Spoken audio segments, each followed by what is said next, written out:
Merci d'être là ce soir pour écouter Francesca Romana, qui est doctorante à l'Université Bordeaux-Montaigne au centre Parisais. Je tiens bien sûr à remercier tout d'abord la Bibliothèque Mariadec, Madame Charlène Drouet ici présente et Madame Clotilde Anglaise pour l'accueil qu'ils nous réservent ce soir et le public présent.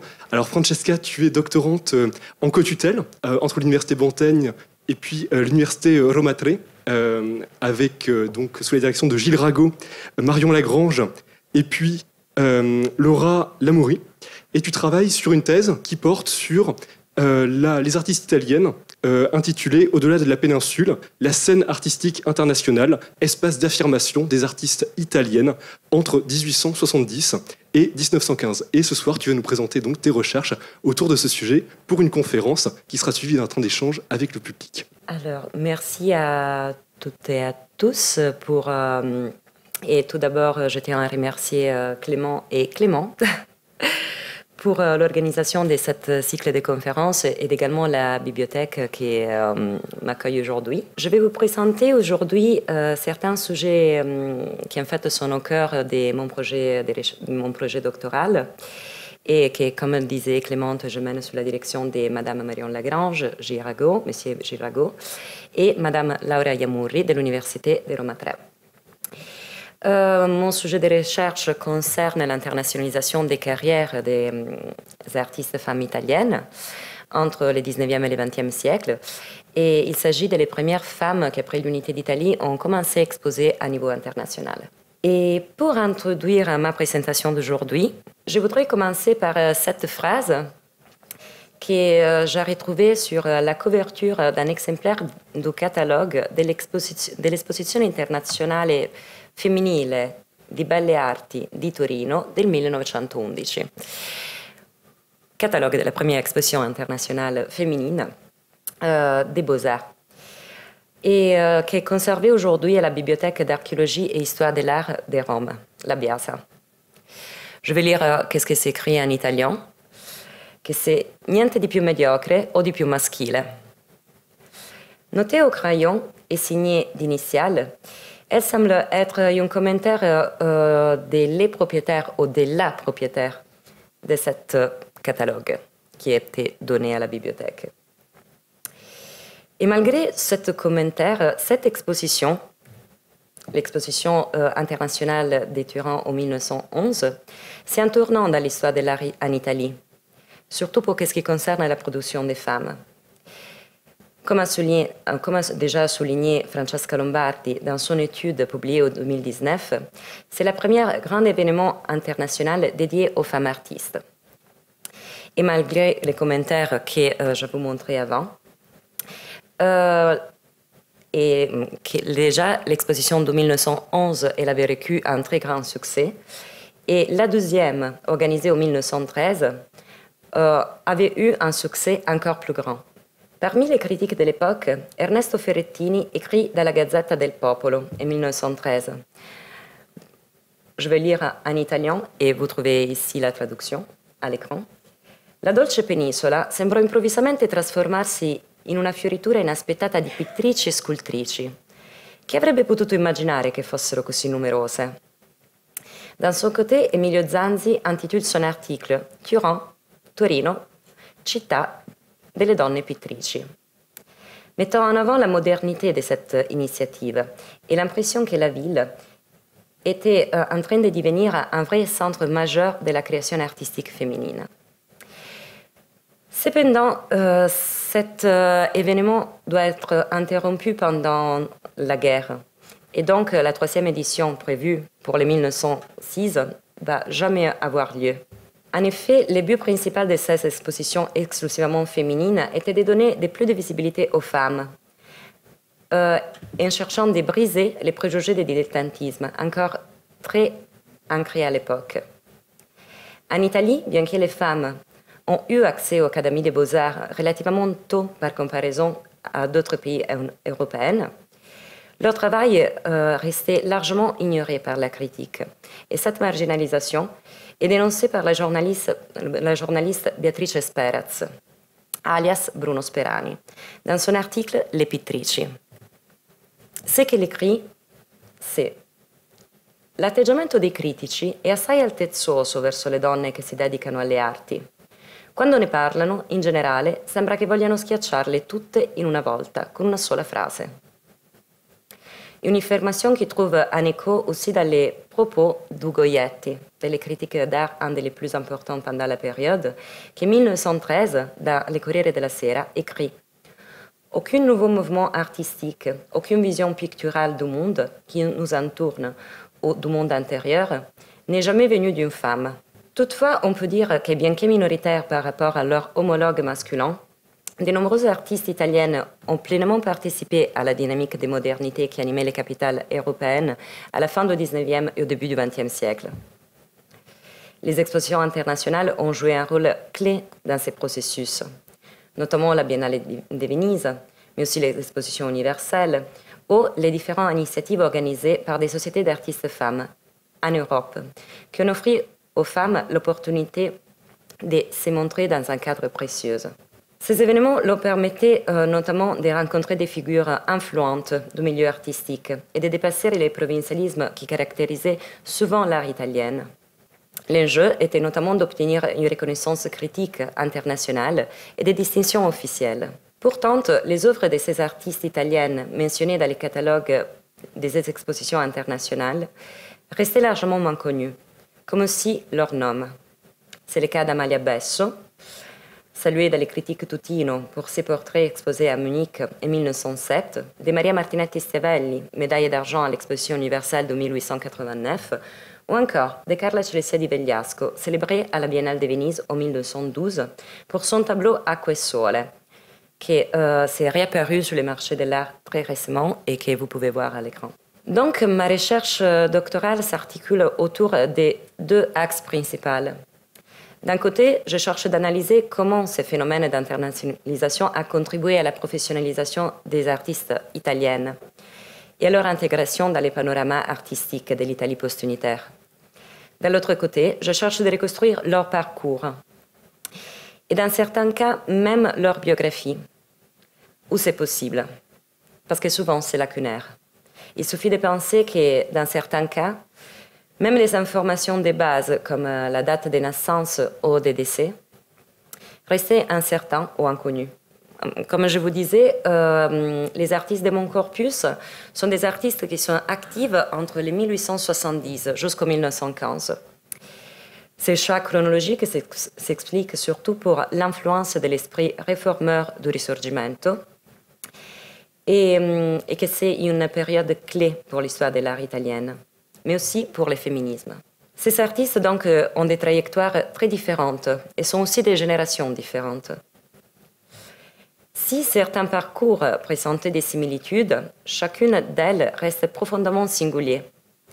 Je vais donc profiter de cette occasion pour vous présenter quelques-unes de ces sculptrices ou de peintres. Et je sais déjà que probablement je vais tomber dans les modèles vasariennes, donc je m'excuse déjà à l'avance. Et aussi, je vais chercher de vous illustrer certains phénomènes qui les ont concernés. L'accès croissant des femmes à l'éducation artistique au XIXe siècle leur permet de se former aussi bien dans les académies que dans les ateliers. Bien que la formation des artistes italiennes à l'étranger n'a pas encore bénéficié d'une étude approfondie, la forte présence d'artistes étrangers à Paris et des Italiens, et aussi la grande présence des académies privées, comme l'Académie Julian, mais aussi l'Académie Vitti ou l'Académie Colarossi, suggérait qu'il y a eu plusieurs Italiennes qui ont étudié. Ces institutions représentaient une opportunité essentielle pour les femmes, puisqu'en France, l'accès à l'Académie des Beaux-Arts, il faut qu'autorisé en 1897. C'est le cas d'Elisa Koch, qui se forme dans l'atelier de Louis Jamon, ou encore même d'une artiste de la génération précédente, Domenica Festa. Je vais me concentrer un peu sur cette figure, car elle est d'une certaine manière liée à la ville de Bordeaux, même si c'est dans une manière un peu indirecte. Née à Rome en 1805, Domenica Festa grandit dans un environnement artistique, influencé par son père, le sculpteur Felice Festa, qui forme ses filles à la pratique artistique. Parmi ses sœurs, seule Adelaide embrasse la carrière de sculptrice, tandis que Bianca, Mathilde et Domenica suivant les parcours d'une autre membre de leur famille, que c'est leur tante et marraine, Bianca Boni. Bianca Boni, que Alphonse Lamartine, dans ses mémoires, va définir une femme célèbre, una donna célèbre, et une miniaturiste de succès. La famille Festa réside près des places du Peuple et places d'Espagne, un quartier animé où se trouvaient de nombreux ateliers d'artistes, à proximité aussi de l'Académie de France à Rome. Et c'est dans ce contexte que Domenica Festa va rencontrer son futur mari, Raymond Auguste Cuissac Monvoisin, peintre de Bordeaux et pensionnaire de la Villa Médicis en 1821. Leur mariage est célébré en 1825 à l'église di San Luigi dei Francesi. Et cette même année, la couple s'installe à Paris. Dès son arrivée dans la capitale, Domenica Festa suit un parcours typique des artistes étrangères. Elle copie les œuvres au Louvre et aussi elle cherche d'exposer au salon. C'est une période qualifiée par l'historien de l'art et sociologue Séverine Sofio une parenthèse en chantier, marquée un tournant pour les femmes artistes, qui bénéficient alors d'opportunités inédites dans un système des beaux-arts en pleine mutation. Spécialisée dans les portraits et la miniature, Festa expose au salon depuis les 1831 jusqu'au 1881, année de sa mort. Son talent est récompensé par de nombreuses distinctions, dont une médaille d'or en 1841, et lui permettant aussi d'avoir un certain succès et de représenter des figures célèbres, notamment Napoléon III, l'impératrice et les comtes Randon. Bianca revendique une formation auprès de son père. Elle dit qu'elle est élève de son père, sono allieva di mio padre, et une carrière totalement autonome. Ce mariage avec Monvoisin lui ouvre des portes, dont les cercles artistiques. En plus, Monvoisin dirige un atelier mixte qui accueille aussi bien des hommes que des femmes. Elle est intégrée dans cet atelier et probablement c'est à elle qu'est confié les rôles des massières, que c'est une intermédiaire entre les maîtres et les élèves. Position qui lui permet de connaître beaucoup de gens et de tisser un large réseau. Un réseau qu'elle va maintenir même après sa séparation avec Monvoisin en 1842, car il va partir pour le sud de l'Amérique et où il va rester jusqu'en 1857. Parmi ses œuvres notables, on peut citer les portraits de Jacques-Félix Duban, conservés aujourd'hui au département d'art graphique du Louvre. Et dans les mêmes musées, il y a aussi un autoportrait réalisé à l'âge avancé. Un autre ensemble d'œuvres, dont la Pentresse d'Ischia, la Fornarina, portrait de Mademoiselle Blanche Monvoisin, ainsi que des portraits des familles réalisés par Monvoisin, comme les portraits de Mademoiselle Monvoisin enfant qui va être exposé bientôt dans une exposition au musée des Beaux-Arts de Bordeaux, mais aussi les portraits de Madame Monvoisin et de Madame Monvoisin enceinte, qu'on a à l'écran, sont aujourd'hui conservés au musée des Beaux-Arts de Bordeaux, grâce à une donation faite par l'artiste à sa mort. D'après les registres d'entrée du musée, la donation en fait comprenait beaucoup plus des œuvres, qui toutefois, la localisation actuelle reste incertaine. Et même, elle avait donné les médailles qu'elle avait gagnées au salon et qu'aujourd'hui sont perdues, on peut dire. Si pour Domenica Festa, son réseau masculin a été en partie essentiel pour sa carrière, comme aussi, on peut dire, des figures masculines avec qui elle est entrée en contact, on peut se questionner s'il y a aussi des autres cas à cet égard. Et donc, je voudrais vous parler de la couple Martinetti-Schiavelli. Peintre romaine Maria Martinetti était mariée avec le critique d'art Giacinto Schiavelli. Elle était également une médaille d'argent à l'exposition universelle de 1889 avec le tableau La Malaria. Ce tableau est mentionné par la critique d'art italienne, notamment par Paoletti, dans son article publié dans Lettere e Arti, où il remarque que l'œuvre, avec une autre œuvre de Giulio Aristide Sartorio, I figli di Caino, sont parmi les pièces les plus remarquables de l'école romaine. Ce tableau a ensuite été exposé à l'exposition universelle de Chicago en 1893. La Malaria est aujourd'hui conservée, comme c'est souvent le cas, dans des réserves dans les musées du Vatican. Ce tableau a été récemment l'objet d'une contribution de ma part avec les musées du Vatican, où j'ai pu rédiger une première biographie de l'artiste et aussi identifier les héritiers, qui sont encore aujourd'hui détenteurs d'un certain nombre des œuvres de Maria Martinetti et de son entourage. Aussi des documents, et notamment la médaille qu'elle a gagnée en 1889. Parmi les œuvres de l'entourage figure la famille Schiavelli di Giacomo Balla, ici à l'écran. Ce tableau représente Martinetti dans son atelier, situé à Piazza Colonna, avec ses enfants, Cesare et Giacinta, et son mari. Les archives révélaient un autre aspect de l'activité artistique de Maria Martinetti, l'enseignement aux jeunes filles dans son atelier. Et aussi, on peut voir que la Malaria, que c'est jusqu'en derrière-plan, et note, est restée en possession de l'artiste jusqu'à sa mort, en 1936. Toutefois, il y a un phénomène intéressant concernant cette archive, qui conserve presque uniquement de la correspondance.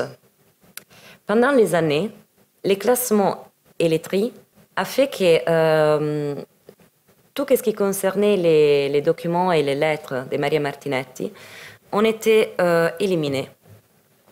Et donc est restée jusqu'à la mémoire de son mari, Giacinto Schiavelli, et toute la correspondance qu'il avait avec certaines des personnalités des premiers plans de l'Italie post-unitaire, qui restaient en fait dans ses archives.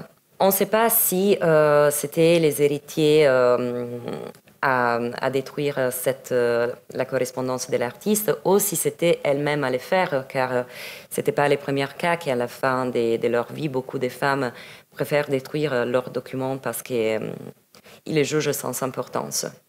Toutefois, il y a aussi des exemples plus virtueux, on peut dire. Et c'est le cas de Carla Celestia di Vegliasco. Donc en fait, c'était même son mari qui a garanti la conservation de sa mémoire. Et il a créé une archive et également il a créé une publication avec la correspondance qu'il-même avait avec sa femme, les œuvres de l'artiste, tout ce qui concernait, tout ce qui s'était écrit par la critique contemporaine sur la production de Carla Celestia di Vegliasco. Et en fait, aujourd'hui, on peut avoir quand même un cadre très très clair de son parcours. Née à Florence et élevée à Milan, Carla Celestia di Vegliasco a reçu une éducation liée à la philosophie, à l'histoire, à la musique et à la littérature. Surtout parce qu'elle vient d'un milieu aristocratique. Cette formation intellectuelle lui permet de comprendre très tôt qu'elle ne souhaite pas, comme tant de jeunes filles de son rang, attendre un mari. Elle choisit donc de se consacrer à la vie d'art. Il est important de souligner que, comparé aux autres artistes dont je vous parlais jusqu'à maintenant, Carla Celestia est la plus privilégiée. Son indépendance financière et sa solide formation lui permet une certaine autonomie, en comparaison à d'autres femmes artistes de son époque. Elle se forme auprès de Filippo Carcano, peintre paysagiste milanaise renommé, qui l'encourage à peindre en plein air. Carcano lui permet également d'étudier les nus avec des modèles vivants, un privilège encore rare pour les femmes artistes de l'époque. Il incite aussi à exposer, et son travail est rapidement apprécié du public et de la critique. L'écrivain Ettore Cozzani écrit à ce sujet.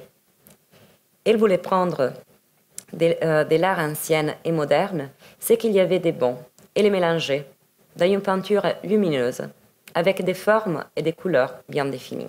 Les caractéristiques de son art se retrouvent aussi dans Acqua e Sole, œuvre exposée à Venise en 1912. Son engagement pour l'émancipation des femmes est remarquable et aussi très remarquable.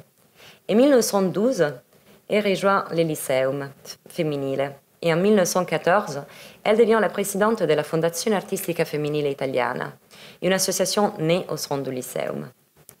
Cette fédération vise à encourager la création et la diffusion et l'exposition dédiée aux artistes femmes à Milan. Pendant la Première Guerre mondiale, elle milite activement pour la participation des femmes aux efforts de guerre et dirige l'Ufficio Notizia. C'est à cette période qu'elle commence à abandonner progressivement la peinture. Mariée en 1910, elle va se marier avec Gino Lavalli de Capitani, un ami d'enfant. Toutefois, ce n'était pas pour cette union qu'il va interrompre sa carrière, mais pour les nombreux engagements sociaux. Sa correspondance avec son mari en témoigne. En 1913, elle écrit « Sì, lavoro, ma faccio un lavoro che non mi piace e tralascio la pittura, che desidero il sogno.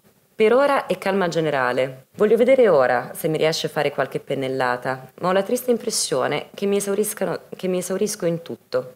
Se fosse così, vorrei piuttosto morire. » En fait, avec la Première Guerre mondiale, elle va définitivement abandonner la peinture.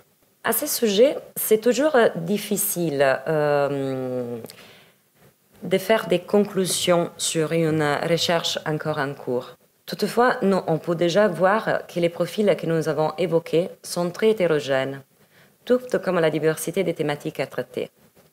Formation des artistes, rôle de la production féminine dans les commandes publiques et aussi les phénomènes transnationaux auxquels elles ont participé. Faire la part de ces itinéraires singuliers, restituer leur complexité et les multiples facettes de ces artistes comme êtres sociaux, sans tomber dans la mystification ou banalisation de leur trajectoire, c'est difficile. Il faut donc parfois aller aussi au-delà des sources traditionnelles et institutionnelles pour aller vers des sources alternatives. Les écrits privés, notamment, les archives familiales, mais aussi la presse artistique spécialisée de la période, notamment les publications moins connues, qui tout nous permettant de reconstruire la complexité de leur engagement, de leur parcours artistique, mais aussi la multiplicité des relations sociales dans lesquelles elles s'inséraient, mais aussi leur réseau international, constituait un moyen efficace de surmonter certaines barrières culturelles. C'est pour cette raison que plusieurs chercheuses et chercheuses ont commencé à réfléchir de comment inventer, on peut dire, des nouveaux fonds dédiés aux artistes femmes. Et c'est le cas de l'association Femmes Artistes en Réseau, les phares. Donc l'objectif est de retracer, documenter et localiser ces matériaux. L'ambition est de faire émerger une histoire collective, souvent marquée par un engagement féministe, en valorisant les groupes d'artistes exclusivement féminines, leurs membres, ainsi que les critiques et les historiens de l'art qui ont étudié leur trajectoire. Moi, j'avais pensé à cette conférence aussi comme un espace d'échange. Donc, moi, je voudrais m'arrêter de parler et je voudrais demander s'il y a des questionnements dans la salle. Merci beaucoup pour l'attention.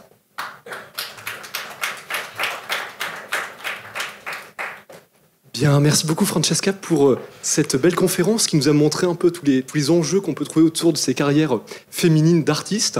Est-ce qu'il y a des questions parmi le public ? La première question est toujours la plus difficile, alors je vais la lancer. Tu nous as montré le cas d'une artiste féminine qui avait arrêté sa carrière en 1914 avec le début de la Première Guerre mondiale. Et d'ailleurs, 1915, c'est la date que tu as retenue pour la fin de ton étude, de ta thèse. Oui. Est-ce que ça a une signification particulière du point de vue des carrières féminines ? Pourquoi avoir choisi 1915 ? Est-ce que ça a marqué un tournant avec davantage de difficultés peut-être pour ces artistes ? Oui, en fait, c'est une question liée, c'est une double question. C'est une question liée à la méthodologie et c'est aussi une question que l'Italie entre en guerre plus tard, parce qu'en fait, c'est pour ça que c'est les 1915. Parce qu'en 1914, en Italie, ça passe encore des choses, c'est-à-dire qu'il y a des expositions aussi avec un esprit des ambitions internationales.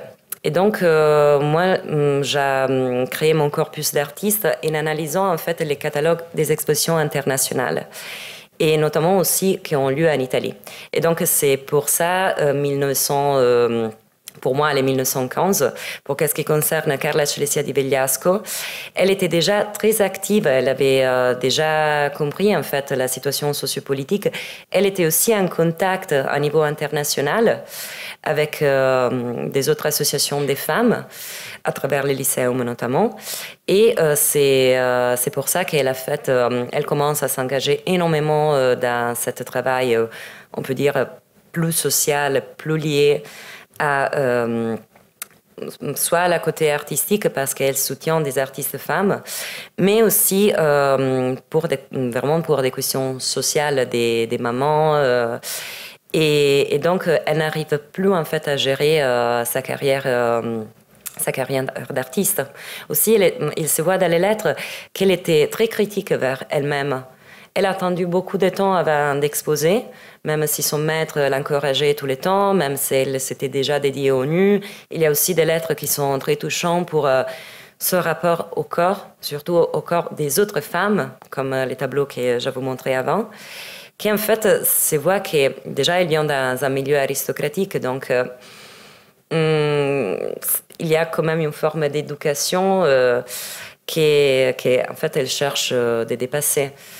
Et oui, et donc c'est important aussi de souligner que c'est une artiste qu'elle n'avait pas besoin en fait de gagner sa vie à travers la vente des tableaux et tout ça.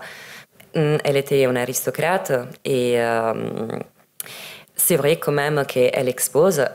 Il y a des acquisitions par l'État de ses œuvres et donc c'est pour ça qu'on peut dire qu'elle était une professionnelle. Voilà, c'était une profession.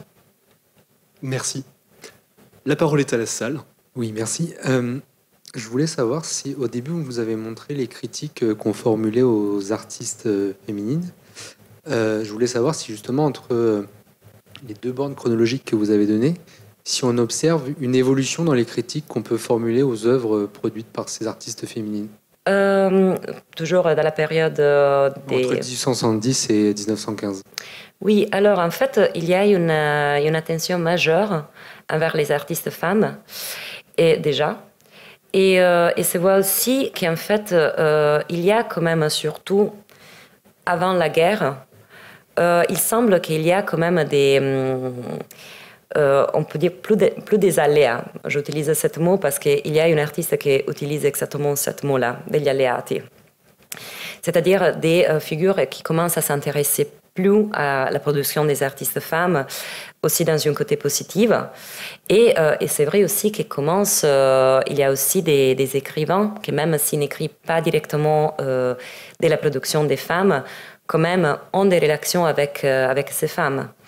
Donc oui, il y a une attention majeure. En fait, c'est quand même en harmonie avec les féminismes, avec l'histoire du féminisme. Et donc, oui, on peut dire qu'avant la guerre, il semble qu'il va y avoir toujours une attention majeure, mais en fait, il y a ce moment de la guerre qui va interrompre un peu tout. Et après, aussi après la guerre, oui, il y a les années entre les deux guerres. Et après, en Italie, il y a quand même les régimes fascistes. Donc, on voit que les femmes sont remises au foyer, dans une manière pas trop douce aussi. Et donc, il faudra attendre la période après la Deuxième Guerre mondiale, quelques années après. Voilà. Y a-t-il d'autres questions parmi le public? Alors, je vais poursuivre la séance de questions avec une deuxième question pour toi, Francesca.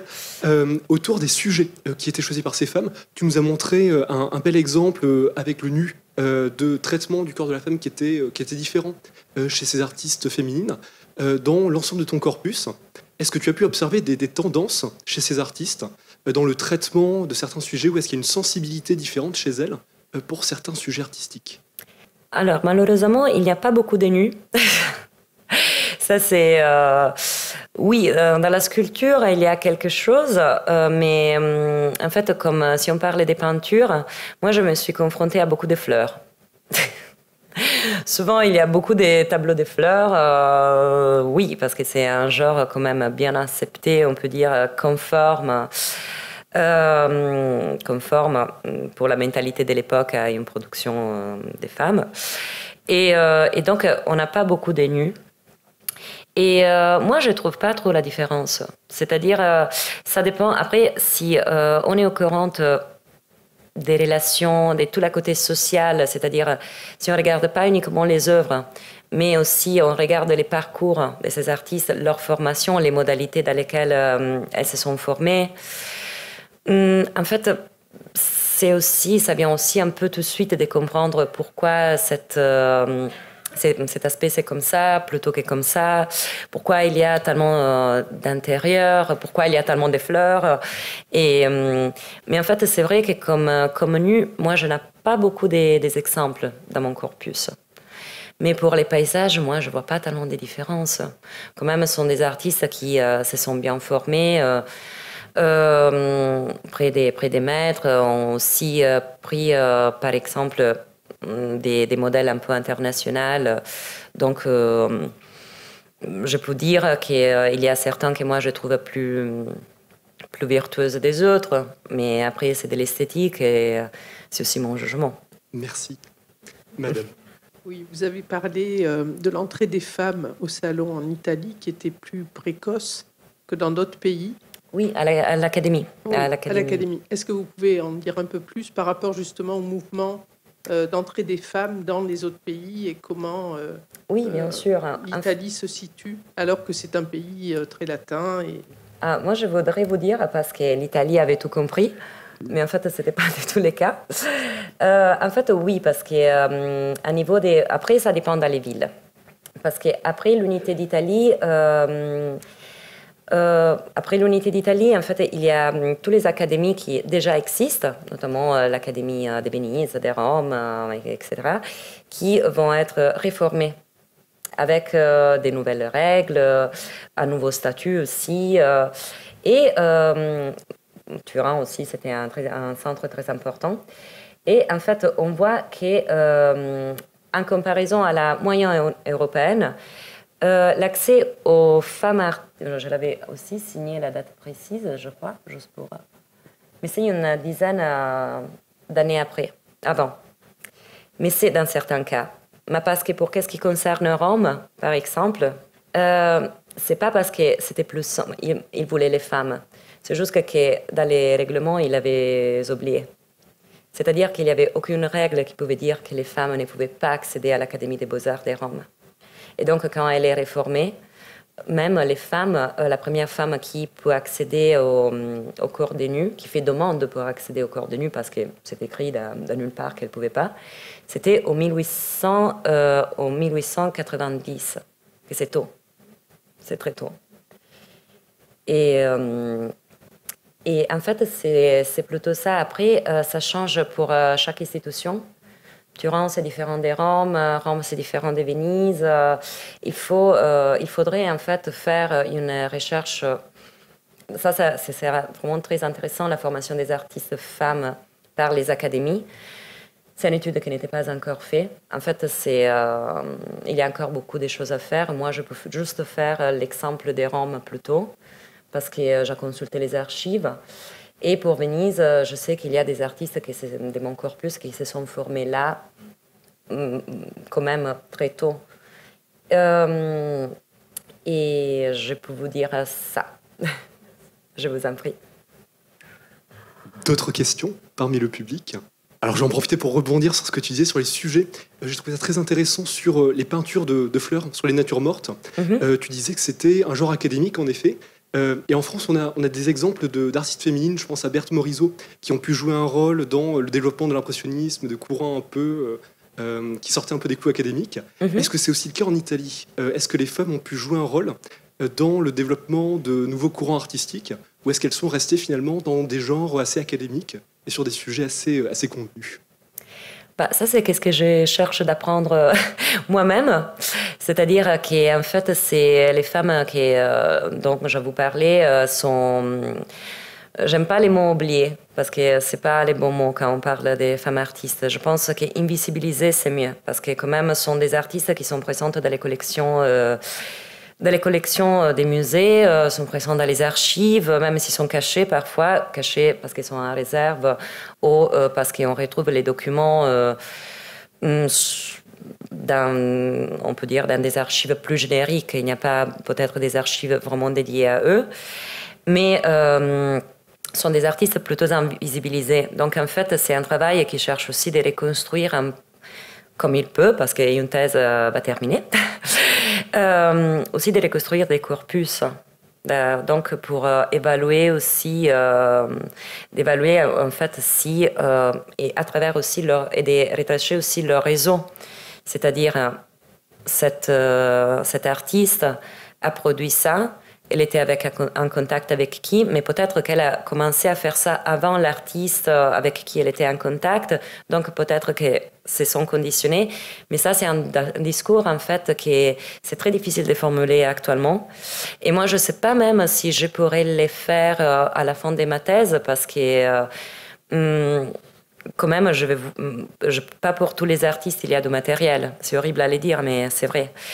Il y a quand même des autres artistes que je peux dire sûrement un peu conditionnés, ont été conditionnés, que c'est dans le cas d'Emma Ciardi. Emma Ciardi, c'est une artiste elle vient d'un milieu artistique et notamment beaucoup des artistes ont regardé à elle. Donc, sur elle, oui, je pourrais dire oui, mais pour les autres, c'est vraiment très difficile à pouvoir les dire. Après, je peux dire que Maria Martinati, elle faisait des œuvres très fines et que dans certains cas, elle était plus... Je pense que les œuvres sont dans certains cas de meilleure qualité de son maître. Mais en fait, je ne peux pas dire si elle a joué un rôle dans la carrière de son maître ou des autres. Voilà. Très bien, merci. Vous avez évoqué une artiste femme qui était partie sur Paris, donc en France, et qui avait quitté l'Italie. Est-ce que c'est un choix qui est... parce qu'en France, l'environnement était peut-être un peu plus hostile à la reconnaissance de l'artiste femme et de sa production. Alors, est-ce que c'était un choix particulier d'aller à Paris en vue de relations particulières en France ou pas du tout ? Oui, je vous remercie pour cette question, parce que je voulais parler un peu plus de Domenica Festa. Donc, en fait, j'aime bien cette artiste aussi parce qu'en comparaison à les autres artistes que j'ai vous montré, elle est d'une génération précédente. En fait, comme vous pouvez voir, je ne veux pas dire qu'elle vit un autre monde, mais presque. Mais c'est vrai qu'elle est encore active pendant mon période d'études, parce qu'elle expose jusqu'en 1881, donc elle rentre très bien dans mon corpus. Et en fait, non. Je ne veux pas dire non dans une manière tellement lapidaire, mais dans son cas, elle choisit d'aller à Paris parce qu'il y a les systèmes des salons. Déjà parce que elle s'est mariée avec un Français, donc un Français qui quand même c'est un artiste de succès à l'époque, prix de Rome. Mais donc, elle est plutôt portée à se déplacer. Elle voit aussi, je pense qu'elle était aussi quelqu'un qui voulait bien gagner son indépendance. Parce qu'en fait, Domenica Festa, elle s'inscrit très bien dans les ateliers familiales de la Rome de la période, où la maison et l'atelier, on peut dire, se mélangent. Donc, en fait, aussi, la formation, son père qui forme ses filles, en fait, c'était plutôt pour lui aider même dans le travail. C'était une manière aussi pour économiser, on peut dire. Et donc, je pense qu'elle avait plutôt des ambitions plutôt internationales. Paris, même si Paris, dans cette période, quand même, même si Rome a une certaine centralité, mais ils l'ont vu comme une ville moderne. Et c'est vrai aussi que les années dans lesquelles elle arrive à Paris, c'est qu'est-ce que Séverine Sofio dit que c'est une parenthèse plutôt heureuse. Son livre s'appelle exactement Une parenthèse enchantée, parce qu'il y a un changement dans les systèmes artistiques, dans les systèmes des beaux-arts. Et ça, dans une manière très banale, va favoriser les artistes femmes. Parce que quand il y a un changement, il se crée des vides et les femmes accèdent dans cette marge, on peut dire. Donc, il n'y a pas plus une exclusion, il y a un moment de transformation et donc elles profitent pour pouvoir exposer au salon, pour pouvoir avoir une formation d'une certaine typologie et tout ça. Et en fait, non, dans son cas, elle est très favorisée. Aussi parce que quand elle arrive à Paris, elle rentre dans l'atelier de son mari. Et probablement, elle a un rôle actif aussi dans cet atelier, comme elle avait un rôle actif dans l'atelier de son père. Et après, elle va notamment connaître des gens. Et quand même, mon voisin était un prix des Roms. Donc, il connaissait... Et quand même, c'était un peintre de succès. Donc, il connaissait vraiment des gens qui pouvaient aussi aider sa femme à faire carrière. Et je pense qu'elle a bien profité de cette raison. Donc, je ne sais pas si j'ai répondu à votre question. Parfait, super. Merci. Alors, nous avons encore le temps pour d'autres questions, si vous le souhaitez. Vous savez, à la fin du 19e, début 20e siècle, il y a beaucoup d'artistes de différents pays qui essayent de faire de l'art, ce qu'on appelle l'art identitaire un peu. C'est-à-dire d'essayer de faire apparaître dans leurs œuvres leur pays natal. Et c'est vrai que là, ce que vous avez montré, je n'ai pas vraiment vu le caractère italien. Je ne sais pas, peut-être j'ai mal regardé, mais est-ce qu'il y avait les femmes artistes qui essayaient justement de faire cet art identitaire pour faire connaître leur pays à travers le monde dans ces expositions universelles où ils ont participé? J'adore cette question, donc je vous remercie beaucoup. Et oui, en fait, malheureusement, je ne vais pas vous montrer. Il y a des cas. On va un peu derrière. C'est vrai que c'est une période où l'identité italienne commence à se créer. C'est important aussi de dire ça, parce que la date la date des débuts de mes recherches, c'est 1870, parce que c'est la naissance de Roma Capitale. Donc, c'est quand même quelques années après l'unité. Et c'est là que, en fait, l'Italie dit « Ok, on a notre capitale et maintenant on va faire des choses pour la rendre une capitale au niveau des capitales européennes. » Ce sont des travaux qui vont durer une trentaine d'années, même plus. Et c'est pour manifester aussi cette nouvelle identité qui commence à se mettre en place. Donc, commence à se mettre en place aussi un système d'exposition internationale dans les différentes villes italiennes. C'est vraiment la recherche d'une identité. Et c'est intéressant parce que souvent, il prend comme modèle aussi des autres capitales européennes, notamment Paris. Pour ce qui concerne les systèmes artistiques, l'Italie regarde toujours à Paris. Et donc, c'est un peu pour ça que peut-être on n'a pas tellement cet effort par la production des femmes italiennes. Après, on ne sait pas, peut-être que demain je vais découvrir de nouvelles choses. Même s'il y a en fait une artiste qui c'est Ida Salvagnini Bidoli, qui va faire une production des paysages de Rome avec les nouveaux monuments en fait des Roms construits après l'unité. Donc ça, on pourrait en fait l'avoir un peu, mais difficile, il faudrait l'analyser un peu plus à fond. Mais il y a des cas où il y a cette image de l'identité italienne, mais sont des commissions publiques. Et on les retrouve dans la sculpture. Et moi, je parle uniquement pour les artistes qui sont de mon corpus, parce que je ne connais pas tout. Mais il y a une sculptrice qui reçoit des commissions publiques par l'État post-unitaire. C'était la première qui réalise aussi des sculptures pour les Sénats. Et donc, il y a toute cette manifestation de l'esprit italien, l'incarnation de l'Italie, l'incarnation de la ville de Rome, des figures qui ont créé, en fait, qui ont permis l'unité d'Italie représentée d'une certaine manière. Et en fait, ça les fait réfléchir parce que, oui, c'est naturalisé italienne, mais en fait, elle est française. En fait, c'est une artiste française naturalisée italienne qui va exposer dans la section italienne jusqu'après son mariage. Elle s'est définie italienne et tout ça, mais à la base, c'est une française. Mais on trouve cet aspect un peu de l'identité dans ses œuvres, qui sont des commissions publiques voulues par l'État italien. Nous avons épuisé le stock de curiosités parmi vous. Eh bien, il me reste à te remercier, Francesca, et à vous remercier pour votre présence ce soir. Le cycle de conférences du Nouveau Autour du Passé continue le 25 février prochain avec l'intervention de Jean-Charles Domy, ici présent, qui présentera les liens entre la noblesse et le progrès au XVIIIe siècle. Merci à tous d'être venus. Bonne soirée.